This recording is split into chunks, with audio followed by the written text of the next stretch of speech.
everyone, this is Shokora Zouheikyoku aka chocomint, and welcome to a new game.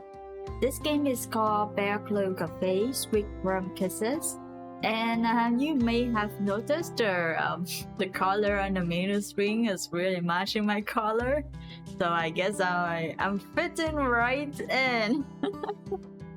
This is quite a coincidence, but I guess we're matching. We're matching, alright. This is a submission, another submission to the Otome Jam and the Josei Jam, and it's about a word of Pearlglow Cafe and a magical, charming journey filled with new beginnings, gentle romances, and delicious magical treats. So I believe our protagonist is a witch who wants to spread boundless joy and compassion throughout the world. So I'm pretty sure it's going to be quite a sweet otome. I am excited. I like sweet things. I like gentle slice of life stuff. So very excited for this. Well, let's start.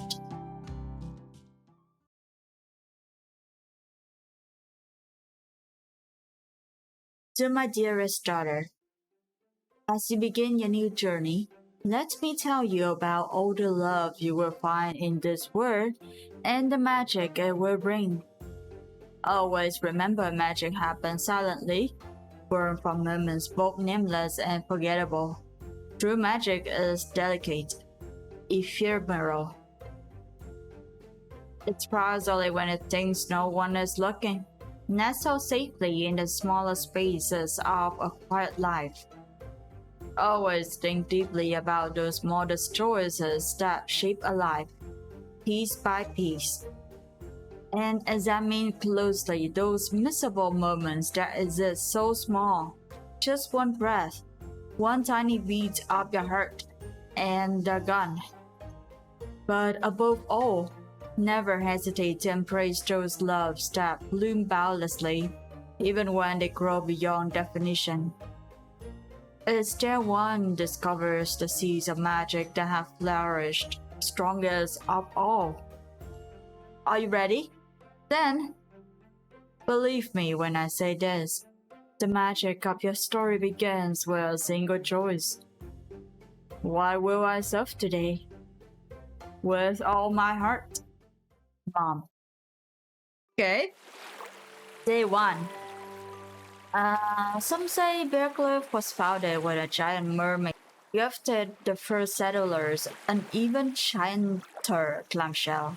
But doesn't that raise more questions? Like, we all know where mermaids store their shells, don't we?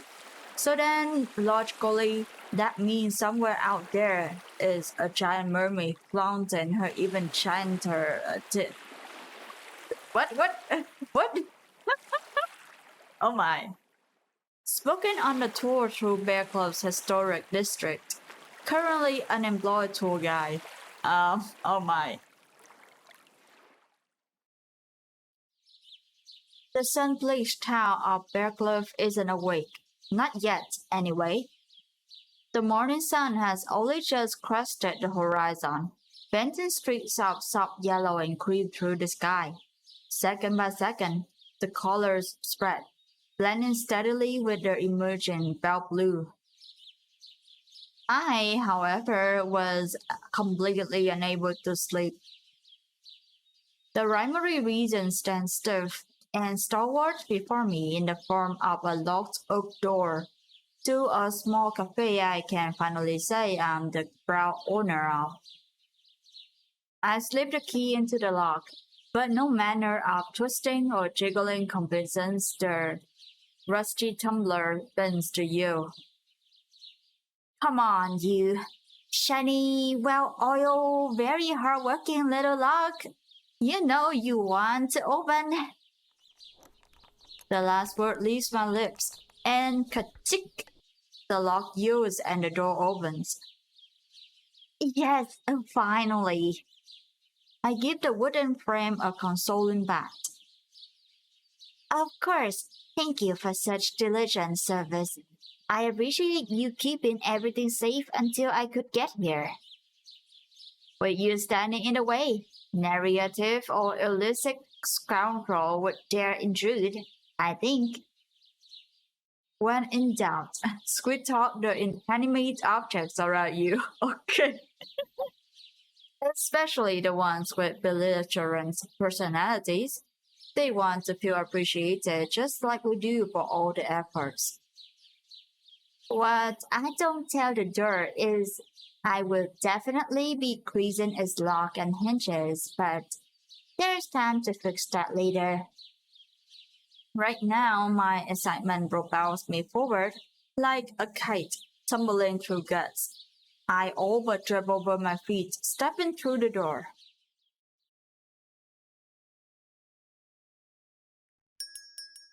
Ooh, the inside is dim, lit only by soft sunlight spilling from the arched windows. There's no curtains, perfect for teasing the outside world to peek within, and even better to encourage patrons to lose themselves in the swelling waves that wash distantly over Pearlglow's beaches. The heart of the cafe, a magnificent, ancient oak, stretches upwards and outwards, forming a lush and vibrant canopy overhead. With every gentle sway, the branches cast dazzling dances of light and shadow over the hardwood floor.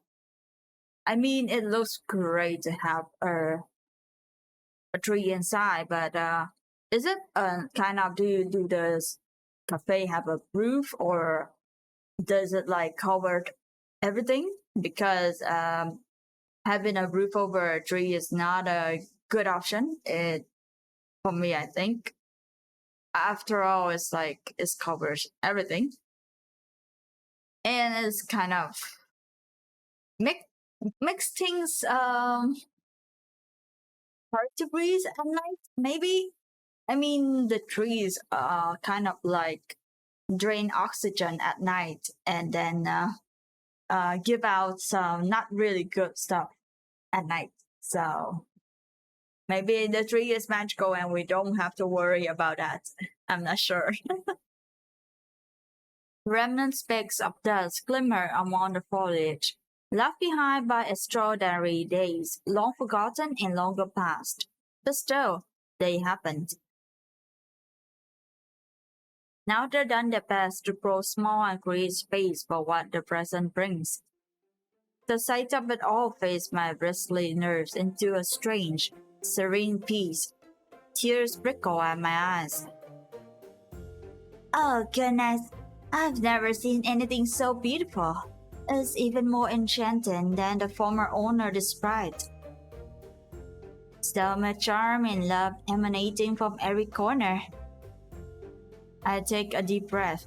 My lungs swell with hope, my heart with joy. I never imagined a new beginning could feel so magical.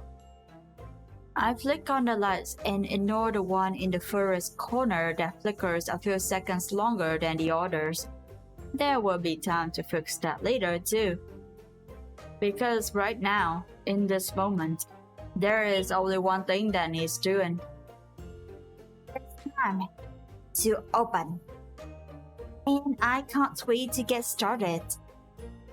So, step 1, make sure there's enough food for everyone who takes time out of their day to stop by.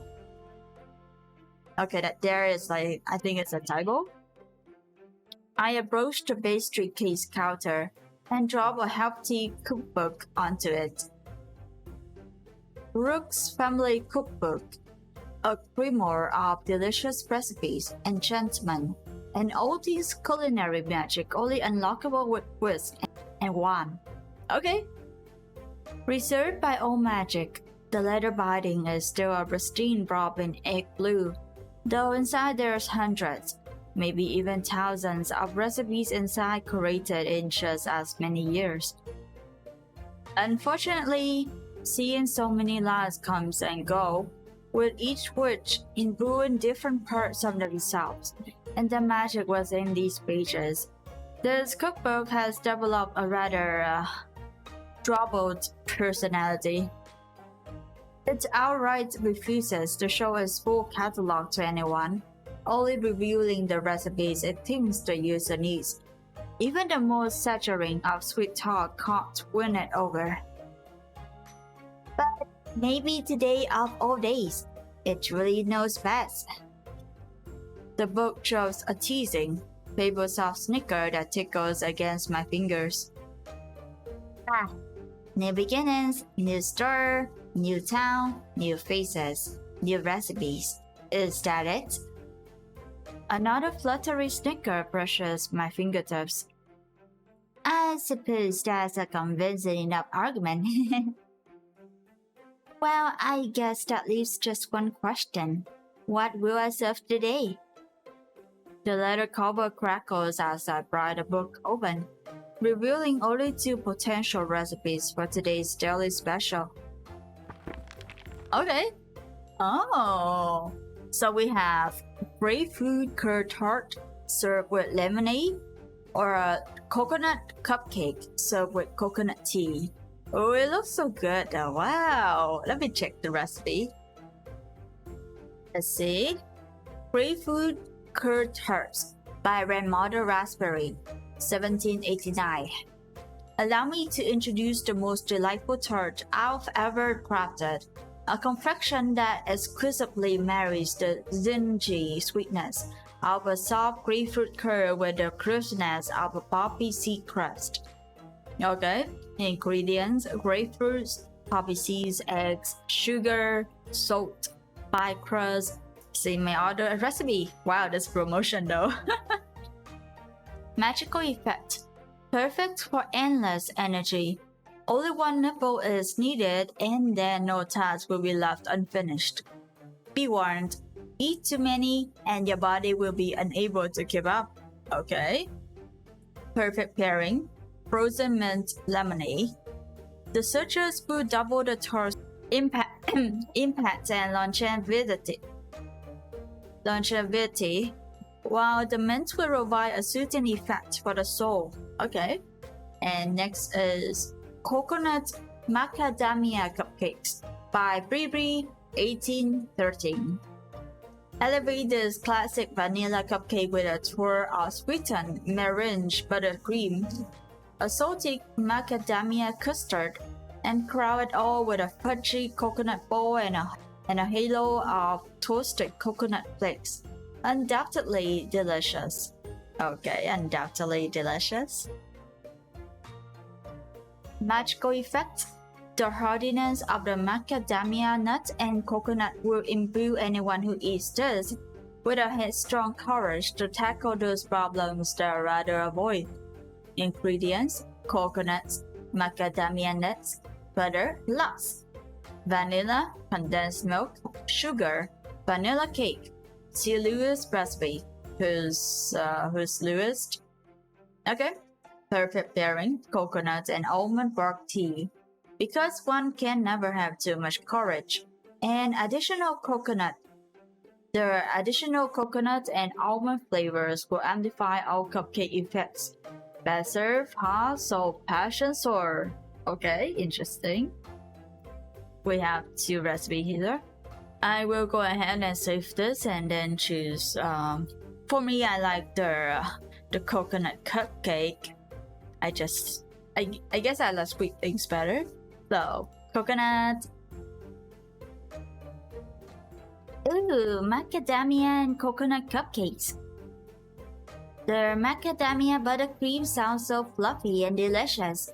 Paired with the coconut and almond bark tea, anyone who is brave enough to taste it will find a little more courage to get through any difficult days ahead. Now, let's get cooking. Nice. Oh, she is like behind the counter now. Ooh. Done. It's odd I'm not more nervous, but maybe I have the macadamia buttercream to thank for all this unfounded confidence. In any case, I hope my first customer arrives soon. Okay, they are coming. Oh. I never dreamt someone would enter instantaneously, but thank you, pastry goods. Oh, hello there, handsome. Ooh, hello there. I really like your hair. And your necklace. Hmm. And your eyes. Hmm. Excited, I watched them wander the shop as they studied their decor, wholly entranced by the soft, gossamer beauty. Every movement is slow, precise, but most noticeably they look sad.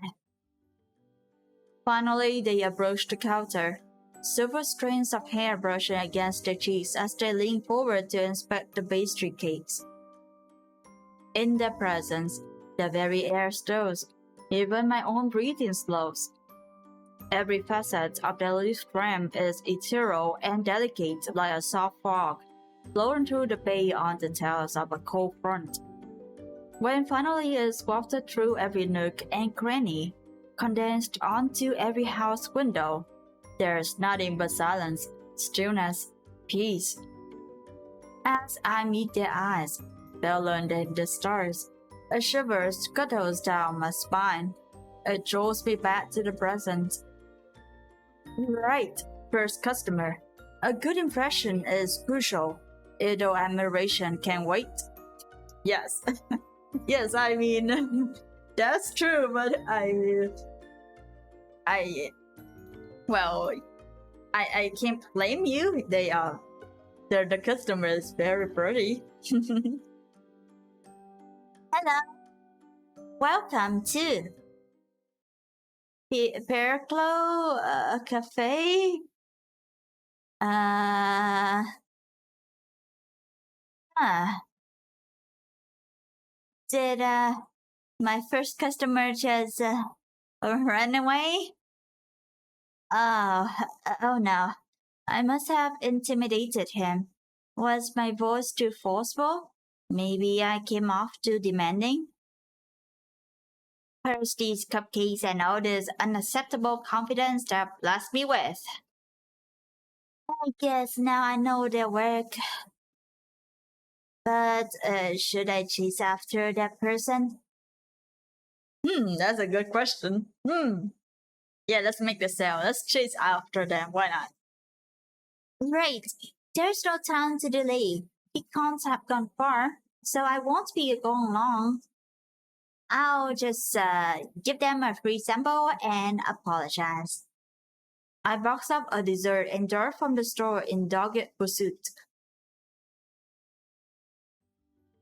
Sure enough, I catch up to them right before they round the street corner. He turns, and that same terrified look from earlier fills his eyes once more. Excuse me, pardon. I'm so sorry to bother you, but allow me to apologize. I didn't mean to startle you. I sheepishly hold the box out to him. Here, this is for you. It's a vanilla cupcake filled with a macadamia nut custard, rolled in toasted coconut, and topped it with a fudgy coconut ball. If there's something you've been scared to tackle, eating this will give you all the confidence you need. Oh no. I just realized I forgot the drink that goes with it. Sugar snaps. Well, if you ever feel like coming back to the shop, your next treat will be on me to make up for all the inconveniences I seem to keep causing you today. Their expression, bewildered all throughout my bungled attempt at an apology, finally softens. They stretch their hand out, and quizzically take hold of the box. Then, with a silent nod of goodbye, they turn and continues back on their way. Well, with that taken care of, I guess I'll better get back to the shop. Reinvigorated at having smoothed things over with my first customer, I returned to the shop, only to be greeted by a man, brought back and looming over the pastry case, unaware of my entry. Before me, his shoulders stretched like a horizon. His rose-red hair tickles against the nape of his neck as he stretches, rolling his head from side to side. How lucky to have another customer so soon. Unfortunately, as I approach closer, his tapping index finger and the skull on his face becomes apparent. He taps a hearty beat against the counter, tremulous and impatient. With a huff, he crosses his arms. Oh dear, I am not getting a good feeling about this. But even in the face of insurmountable annoyance, a witch must stand firm, preparing to give the cheeriest greeting I can muster. Hi, welcome. Look, I don't care if you're in a hurry. You're unpassing. Shut it and get in line, buddy. Oh. I've been waiting for who knows how long. But is anyone around? No. Maybe the owner had to take a shite. Like a bob balloon. Any cheeriness I had deflates between my chest as he continues to grumble in an endless tirade. Okay. Bah, friend opening my ass. What a jerk. They must think cause they don't have to work hard, others don't have a job to get back to. Fed. No doubt this asshole is fresh from the mainland too. Old soft finger and pigeon toe wearing their fancy silks. Bet they're just trying to make a quick buck off us before they hightail it home. I'm so sorry for inconveniencing you, sir. Truly. Huh?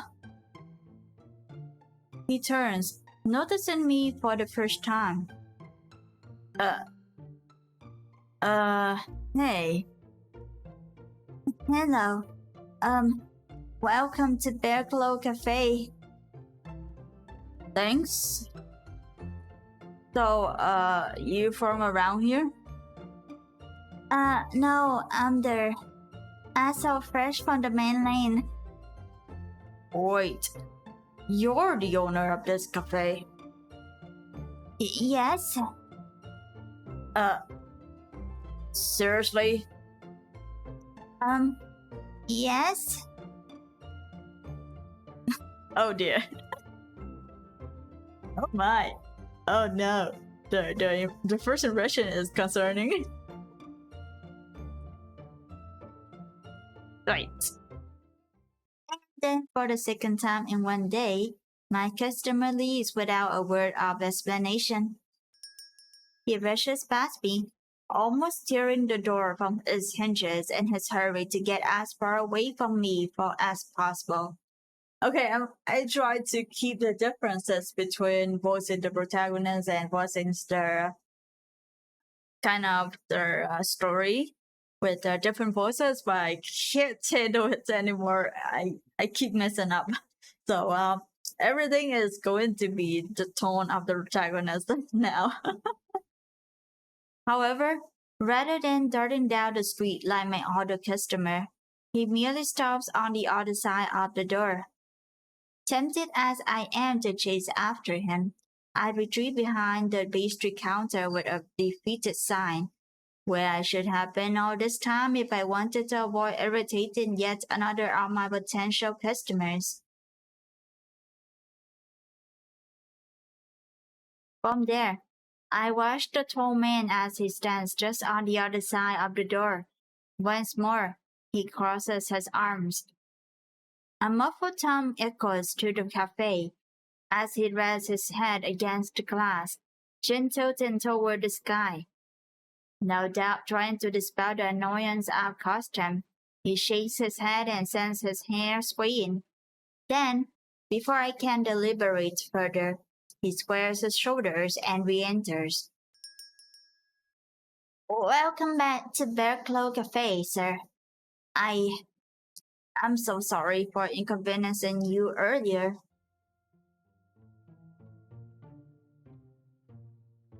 What? Wait. Why are you apologizing? I'm the jerk with a big mouth, so... I'm sorry. I shouldn't have said what I did. It's your opening day, right? So, of course, you're going to be busy. Not like I'm your only customer.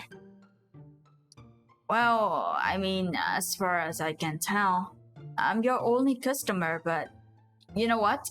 Never mind. Not important. For all I know, you saw someone needing help and you rushed to their aid. You're obviously beautiful. Love it. What I mean is, you're obviously a compassionate and caring woman. Oh my, sir. Ooh. I see what you did there, sir. Mm-hmm. Only natural you go to help them, right? And yeah, that's that, I guess. Today's lesson, don't be an impatient asshole. He snips, short and sharp, and then stretches idly at his nose. Anyway, I'm Braham Breed. Sorry you got stuck with me as your baseball welcoming committee, Miss.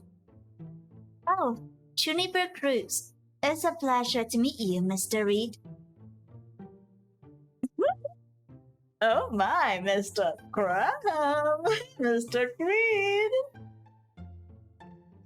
Cute. Pardon? Nothing, just a sneeze. So, sure, just some sneeze. Mr. Cute. His blood spurs as he bends over, studying the food on display. You got any specials? Oh, yes, of course. Today's special is a coconut macadamia cupcake, and it's served with a hot cup of coconut almond bark tea. Life is full of difficult decisions, so this treat borrows the hardy properties of coconut and macadamia to give the eater courage to face the hardest of truths. The tea helps bolster your spirits even further. I must be even dumber than I thought. What do you mean? Well, I don't understand any of what you just said. The food is magic? Oh, only the daily special. Everything else is just guaranteed to taste delicious. Don't know why I assumed the line on your sign out front about magical pastries was just some sort of shady advertising scheme. Yes, that says a lot about me. So, why do you only have one magic thing a day? That's just a limit on my current abilities. Unfortunately, ideally, everything I serve would be magically enchanted so I could meet the needs of anyone who enters looking for a certain effect.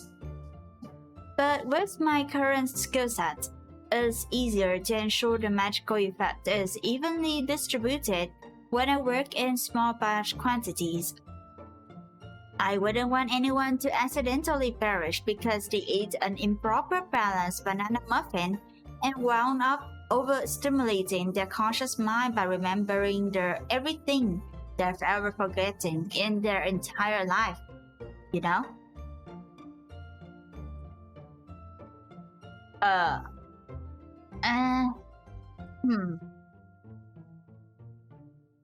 Has that happened before? Not because of me. Anyway, moving on. Sure. Right, well, anyway. So when someone eats this cupcake, they gain the foresight to, what? Stop procrastinating and being lazy?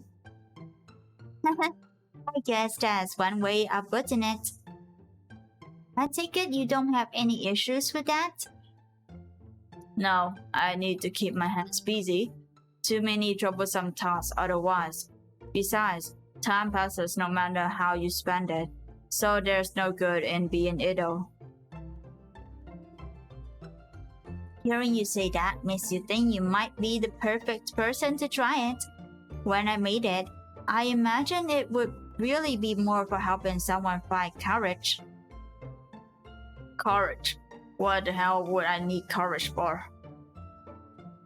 Maybe to face some of those troublesome thoughts you've been bothered by.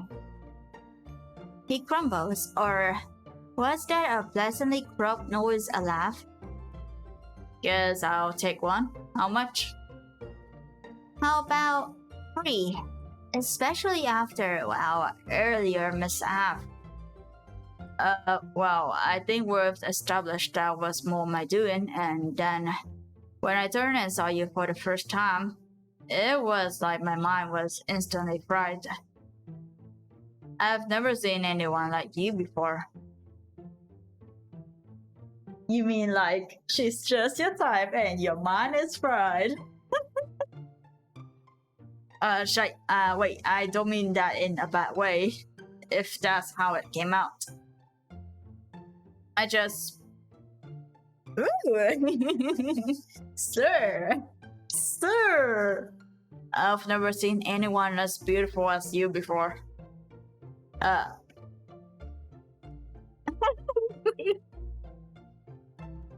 This is so awkward, but this is kind of so cute too. You know what? New life lesson. That's just ignore me. Like I said, I'm dumb. So anyway, I'll just take that pastry to go. Please. Of course, Mr. Reed. Coming right up. Oh my. With his pastry and drink gathered up, I pass them over the counter. Mr. Reed takes them an arm and nods goodbye. As he leaves, I think I catch a soft smile of satisfaction spreading across his lips with every step. As soon as the door dings gently behind him, I erupt into giggles. What a handsome and strange man. True. Kinda quirky, very cute. He's just flustered before a beautiful lady, that's all. My exchange with Mr. Reed did not start well, but I think it's safe to say it ended well. I might even be so bold as to say he'll return again. Swept away by a steady stream of customers, the rest of the day passed in the blink of an eye. And now, all that's left is to clean up and ensure everything is in place for tomorrow. With a tray of leftovers in hand, I wave as the last customer departs carrying an armful of pastries. Goodness though, what a wonderful day! With so many exciting things happening, I guess it was impossible for today to be anything but wonderful. My own cafe, tucked quaintly away in a beautiful seaside town. With such kind and generous customers, it's hard to believe I'm not dreaming. And I guess if it's all still around tomorrow when I wake up, then I know this really is a dream come true. I better finish up here so I can find down. Oh my. Granddad's greetings to you, miss. Startled, I fling the entire tray of food I've been carrying. Oh my. With each pastry that splashed to the floor, I can feel my soul shrinking smaller and smaller until finally, the last one plows against my customer's face. Oh my. Where did you? I mean, welcome to Pearlglow Cafe, sir. Wait, one of my pastries hit you. Are you alright? Quite. It was a spill. Not anymore. Now let's see. He swipes a slender finger through the smudged food streaking his cheek and brings it to his mouth. Is that salty macadamia custard? That with a delicately sweetened meringue frosting, all brought together with coconut? My, what frutifying flavors! seems the minor correction is in order then. What just 5 moments ago was a very delicious food, and nothing more. Given the newfound confidence spreading through my veins, how my heart seems to swell with pride so soon after assembling. Should I resume you are a witch, and this establishment a magical cafe? Oh, yes, sir. It seems I still haven't given you a proper greeting. This is Pearlglow Cafe, and I'm Juniper Proofs, owner and resident witch. I feel I should also mention I don't splatter most of my customers with pastries. Yes. I was refraining from judgment, but that does seem like a rather odd business model. Nevertheless, allow me to acquaint myself. Briar Ash, pertinacious, nomad fearless in my pursuits with an ambition to capture the every essence of erudition itself. In summation, ever onward. What? I'm glad you asked. I am a dauntless explorer, fervent naturalist, and persistent autodidact, equally passionate in the fields of entomology. What the? That's a lot of difficult words over here. Entomology is I'm not sure if how to pronounce that. Ethology and ornithology, with an extensive understanding of biomedical science and their applications. There's a lot of difficult words. I am afraid I don't understand any of that. Oh my. I also enjoy plants. Okay.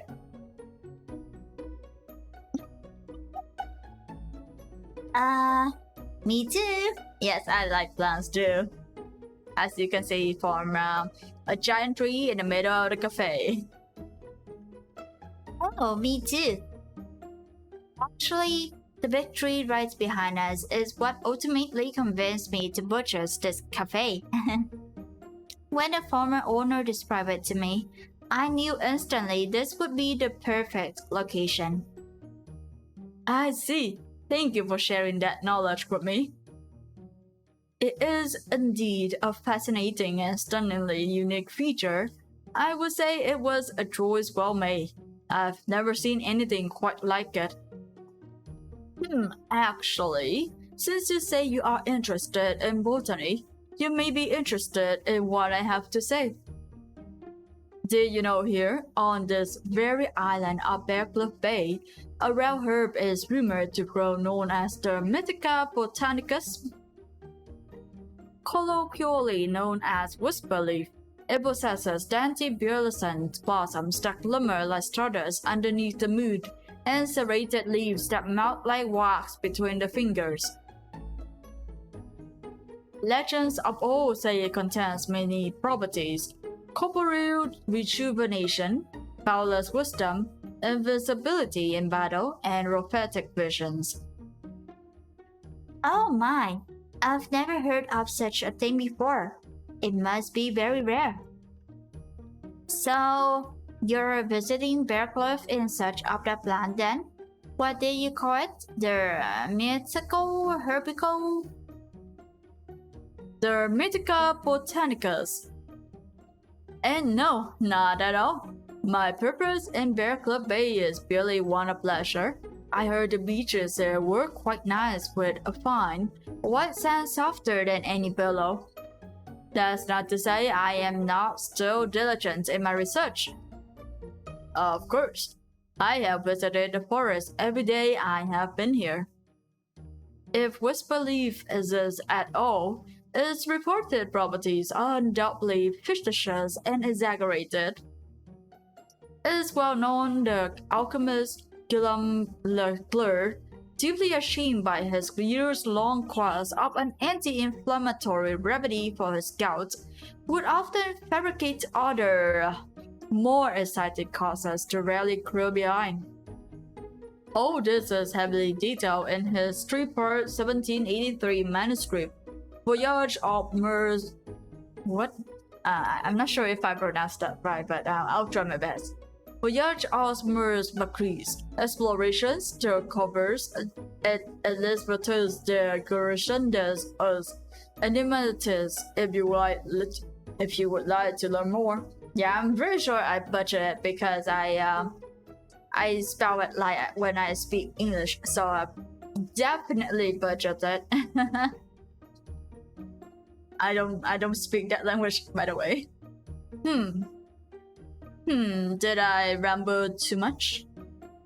No, not at all. Goodness, you're very knowledgeable. Almost like a walk-in encyclopedia. I feel like I should be paying to listen to you lecture at a university, not here in my cafe. Oh, good. I'm relieved you think so. I would be more than happy to answer any questions you may have. About anything, in fact. And should I not know the answer, I assure you I will find out. Well, I must confess, I am still a little confused. So you're a scientist or a doctor of some sort? You seem astute in your judgments, so whatever title you think fits me best, then I will happily answer to it, Miss Brooks. Then let me officially welcome you to Pearlglow Cafe, Dr. Ash. Truthfully, I wish I could say I understood more of what you've told me tonight, but, well, I think your knowledge far outpaces my own. There is no shame in not knowing. In fact, isn't searching for answers the most exciting part of life? That much I can agree with. Now, if I may be so bold as to say, of all the places I have traveled, I have never been more immediately enraptured and felt such an arrest of spirits than by here. Your cafe is absolutely rife with charm. Truly a delight to be able to pass within it. He stretches his hand toward me and a few drops of dry mud crack and soft to the floor. Immediately, he retracts his hand. Well, oh dear. It seems I may have inadvertently brought some of the forest floor along with me after yesterday's excursions. Apologies. Too distracted by the flying pastry mishap of earlier, it's only now I truly get a good hard look at the man before me.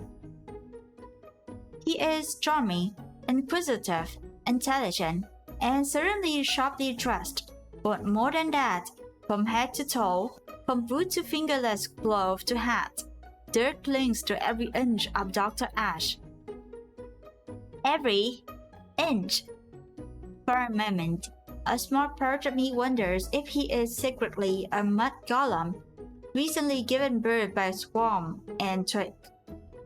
At his feet, a trail of dirt, leaves, and twigs begins, leading directly behind the front counter and through the kitchen doors, out of view. Dr. Ash. Miss Brooks? Did you come from the kitchen? Yes, I believe so. I see, and just, how long have you been here, within this shop? What is the current time? A little past 7 at night. That late? Goodness! Well, let me see. I shall start from the beginning. I returned from yesterday's excursion early this morning, for 3 a.m. to be precise, and when I realized I was famished, it's then I noticed a sign from this cafe, and I proceeded to enter through the back door. Why? Go to the front door. Why are you going through the back door? Mister! See, and why through the back door? Well, the front door was locked, which I believe to be an oversight, given that the sign out front reads 6 to 4 every day. See, what happened next? After entering through the back door, well, I believe I probably fell asleep. The room I entered into was pitch black, and in my sleep-deprived state, I must have interpreted that to mean I was already sleeping, so I let down. Until, of course, I woke up. At which point, I rose from the floor and remembered my initial purpose for entering the cafe to buy food. It is shortly after that I encounter you. I see. Dr. Ash, I'm not certain how to tell you what I have to say. Worry not, as I said earlier, I pursue truth above all. Please know I eagerly await whatever it is you have to say. Then you should know the door you enter leads to the storage room and should have been locked. An oversight on my end, so I think I should take responsibility to some degree, but, well, I guess that brings me to something else. Pearlglow doesn't open until 10. And as it's past 6, we are technically closed now. The problem at hand is becoming clearer. I don't want to presume, but I think you may have read the hours for the tailor next door. Madame Griffin's shop, perhaps? So, if I understand correctly, you are telling me that in my sleep-deprived state, I read the wrong shop hours, broke into your store, and then proceeded to take over a 12-hour nap? That's a good summary. That's a good summary, alright? And that by appearing unexpectedly behind you in the manner in which I did, I caused you to fling an entire tray of pastries, and thus your potential profits, to the ground? Yes, Dr. Ash. I think that about sums it up. Oh dear. Oh dear indeed, sir. Oh dear indeed. I am so terribly sorry, Miss Brooks. Truly repentant. You would be well within your rights to bar me from the premises. I would hold no ill will should you see fit to make such a decision. No, there's no need to fret. I'm sure this sort of thing happens all the time, especially to new businesses still working out their door locking processes. No, Miss Brooks, you are being too kind. Until I have atoned for my improper behavior, I cannot rest. There must be some way for me to make this up to you. Well, since you're here, you could consider making a purchase. If you passed out without eating earlier, then you must still be hungry. Ah, yes, that is a fine idea. A fine idea indeed. Truly, I would love nothing more. Do I sense a but coming? But, well, you see, it is most unfortunate. Yes, most unfortunate indeed because, unfortunately, you have no money. Dr. Ash's voice draws up as his expression shifts to one of nervousness. He shuffles the papers and books in his arms, I assume in an attempt to look preoccupied. Unfortunately, Miss Brooks, please understand. It was not my intention to deceive you, but there is the slightest of problems in making your idea, a fine idea, I assure you, come true. Some may even consider this problem an insurmountable barrier to success. Dr. Ash. Okay. Your first instance will be a negative one, but I implore you to try and understand.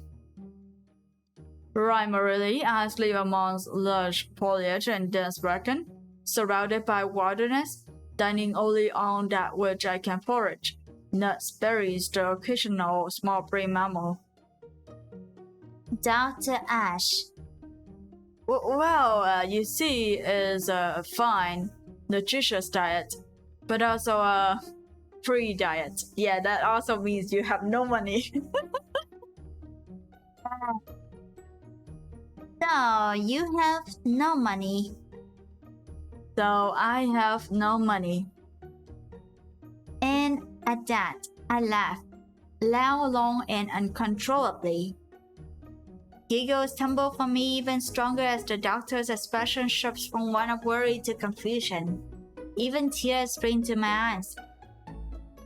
It takes a good minute before I'm able to compose myself, wiping my watery mirth away with the back of my palm. Miss Brooks, is now when you expel me from your store? Possibly even report me to law enforcement for being a public nuisance? The worried look in his eyes, like a rabbit caught between a trap and a fox, dispels any further thoughts of laughter. Oh, what? No, of course not. I'm sorry. I didn't mean to offend you. It's just you're so full of surprises, Dr. Ash. One right after the other, it seems. You're quite unlike anyone I've ever met. Now, wait right here. I'll be right back. Swiftly, I duck into the kitchen and box up several leftover pastries. I wasn't gone more than a minute, but when I returned to the cafe dining room, Dr. Ash Murtrell has already doubled from his exploration around the cafe. He spurs me, and with energy reminiscent of a young buck, bounds over to my side, taking keen interest in the pastry box in my hands.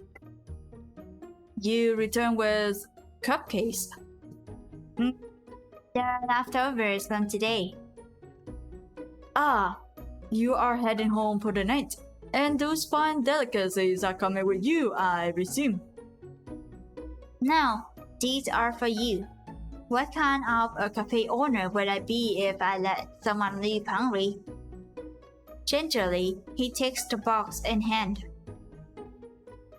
Really? For me, Miss Brooks? You truly mean that? You're not just teasing me? What?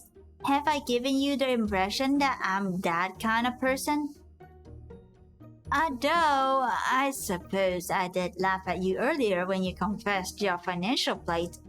So maybe I really am that kind of person. Oh dear. My mother would be so disappointed in me. No, apologies, Miss Brooks. That's not why I intended. But are you sure? Surely this is too much kindness to be shown to a complete stranger?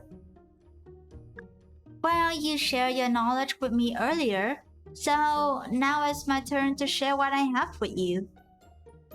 After all, food's whole purpose is to be eaten, right? So think of this as a treat. Also, maybe you could help clean up some of this mess. Mysteriously, it seems to keep growing.